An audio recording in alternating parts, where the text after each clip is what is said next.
জনাব তারেক রহমান যেন আগামী দিনের বাংলাদেশকে সঠিক নেতৃত্ব দিতে পারেন, যে নেতৃত্ব শহীদ রাষ্ট্রপতি জিয়াউর রহমান এবং বেগম খালেদা জিয়া দেওয়ার মাধ্যমে বাংলাদেশের মানুষের মনের মণিকোঠায় স্থান করে নিয়েছেন, একইভাবে তিনি যেন সফল করতে পারেন, সেক্ষেত্রে আমরা তার জন্য দোয়া করেছি।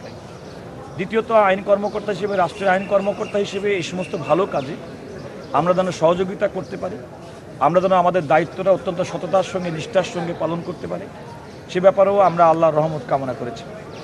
আপনি যে কথা বললেন সেটা হচ্ছে, একটি গণতান্ত্রিক সমাজ ব্যবস্থায় বিচার বিভাগ অত্যন্ত স্বাধীন এবং স্বতন্ত্রভাবে কাজ করে থাকে। বিচার বিভাগ যখন স্বাধীন এবং স্বতন্ত্রভাবে কাজ করে থাকে, তখন আপনি যে কথা বললেন, মানুষের ন্যায় বিচার প্রাপ্তির যে অধিকার, সে অধিকারটি সুনিশ্চিত হয়।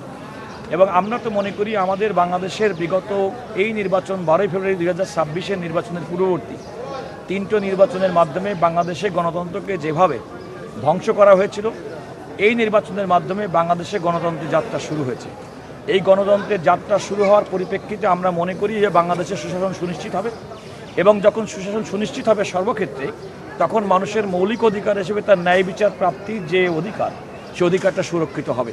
বাংলাদেশে সাংবিধানিকভাবে রাষ্ট্রের যে 3টি অঙ্গ, সেটা স্বতন্ত্রভাবে কাজ করবে, তবে কার্যক্রমের ক্ষেত্রে তারা পরিপূরক হিসেবে কাজ করবে, এটা মনে রাখতে হবে।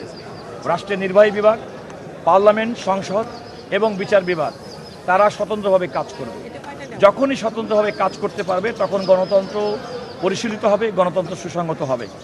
আমি মনে করি এ যাবৎকালে বিশেষ করে এই গণতান্ত্রিক সরকারের যে যাত্রা শুরু অভিপ্রায়, এখনও পর্যন্ত আমরা কোনো ধরনের নির্বাহী বিভাগের পক্ষ থেকে কোনো ধরনের ইন্টারফিয়ারেন্স আমরা এখনও লক্ষ্য করিনি।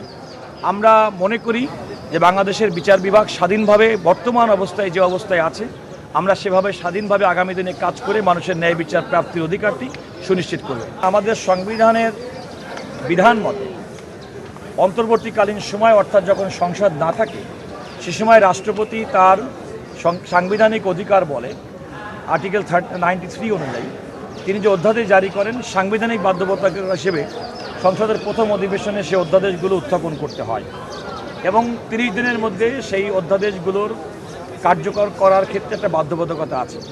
ইতিমধ্যে আমাদের মাননীয় আইন, বিচার এবং সংসদ বিষয়ক মন্ত্রী জনাব মোহাম্মদ আসাদুজ্জামান বলেছেন, এই প্রক্রিয়ার মধ্যে স্বল্প সময়ের মধ্যে যে সমস্ত অধ্যাদেশগুলো করা হয়নি, পর্যায়ক্রমে সেগুলো আলটিমেটলি আইনে রূপান্তর করা হবে।